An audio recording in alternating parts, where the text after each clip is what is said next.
It is now my absolute pleasure to introduce our guest speakers for today. Of course, they are twins. They are also medium and teachers, and they come from Bournemouth, England. They are also members of the Bournemouth Spiritualist Church, where they both served as president and vice president, and they are just an absolute joy. You are not going to regret being here today. I'd like to introduce to the platform Al Geoff Potts.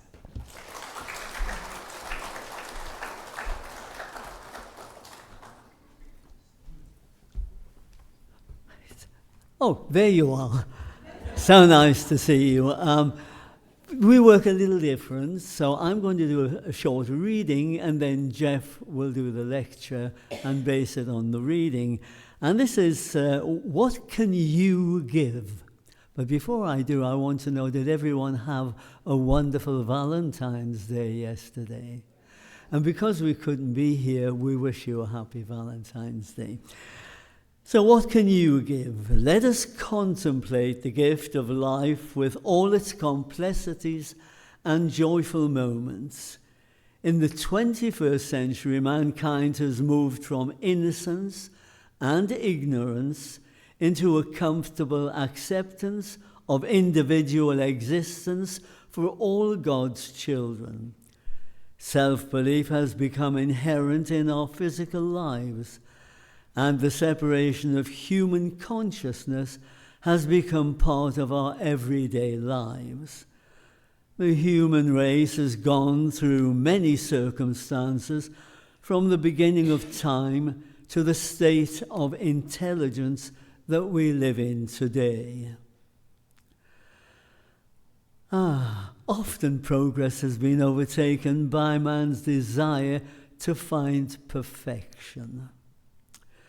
In all things, or failure, our wish to find happiness in financial gain has replaced our desire to find love and security through our spiritual principles. The question is that it shouldn't be about how much you've got, but how much you can give. I'm not going to take that any further. I'm going to pass you over to my younger brother by 20 minutes. Here's Geoff. Thank you. Well, good morning. And on this special Valentine's Day, love is one of the most important gifts that great creative power, that universal consciousness that we call God, has given to us. Power of love, a love that should be shared, not kept to ourselves, but shared one with the other. Not only our loved ones, our families and our friends, but with our brothers and sisters throughout our world. No matter the color of their skin, their creed or their denomination, it should matter not. That love should go to everyone in all of God's creation. The Master Jesus brought us that beautiful message of love, to share that love with all of our brothers and sisters. For that love is not to be kept to ourselves. It is useless if it's kept to ourselves. It's only good if it's shared with everyone we come into contact with.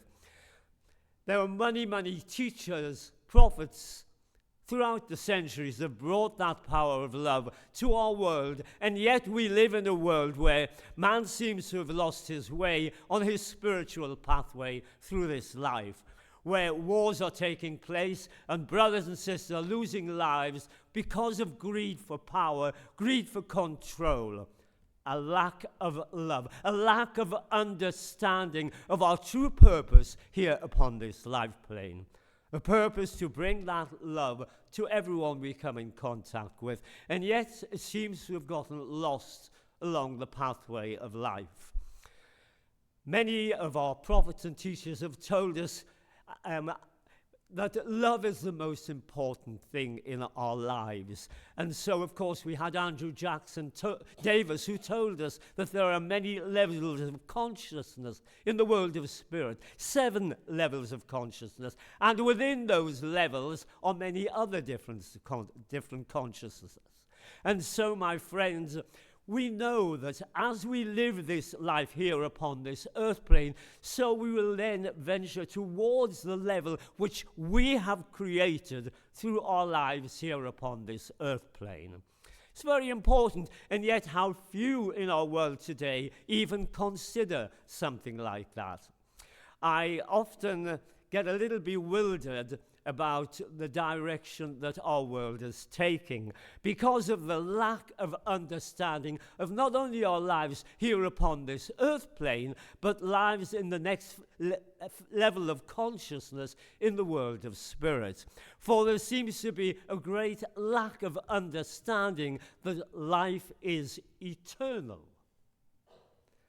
We hear it said by many people in our churches and in different levels of consciousness in various churches, and yet there seems to be a lack of understanding from many people in our world today that when they say, when you're dead, there is nothing after this life.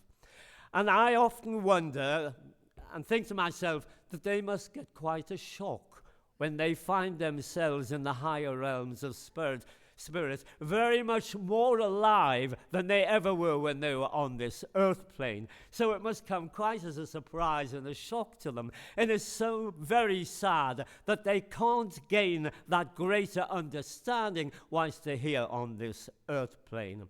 The gift of healing given from love by that great universal consciousness that we call God. One of the greatest gifts. And of course, Jesus was the wonderful person.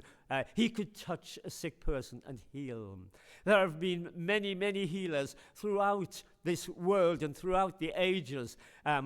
Edgar Cayce, who I know many people called him false, and many people said that he wasn't true to his beliefs, and yet he could have patients come to him who doctors had said that was it, no hope for them. He could then go into that altered state of consciousness and bring through that medication that would cure the patients. And even though the doctors told him he was false, he knew through that power that we call God, that living spirit. And many, many healers, as we have today, and you've experienced that today, because the gift of healing was not given just to one person. That gift of healing is within every single person. Whether you wish to use it or not is a different thing. You only have to look at a mother with a child who falls and scrapes their knee, and she kisses it better. Healing, my friend, healing. We all have that gift of healing within us. And so in the world we live in today, what a shame in our hospitals that we can't use the healing gift that God has given each and every one of us to help the patients in the hospitals. I don't know what it's like in the United States, but I know if we're invited to give healing in the hospital, we can do so. But we have to be invited, not only by the patient, but by the doctors in the hospitals. I don't know if that works in the United States. I wish it would.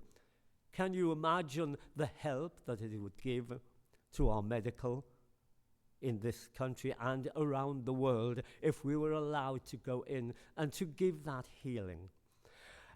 It's the most wonderful gift in the world. And my friends, you know, I often think in our world today, we have lost that gift of love. There's so much hatred in our world today, so much thinking of war, especially amongst the leaders of some of the countries of our world who think only of themselves, who think only of creating power and greed for themselves, and yet they have a lack of understanding of that power that lies within them as well as with everyone else in our world, because there is a great misunderstanding that that power of that great creative power that we call God lies only in good people in our world. That power lays within every single thing in this entire world and in fact in this entire universe. And yet we have man who takes away the living of the animals, takes away that love for all the animals in our world today. The habitat, where they chop down the trees so that the animals have no habitat to live in. Take away that habitat for greed. Once again, greed for control, greed for money. Where is that love from that great power within these people who wish to do that?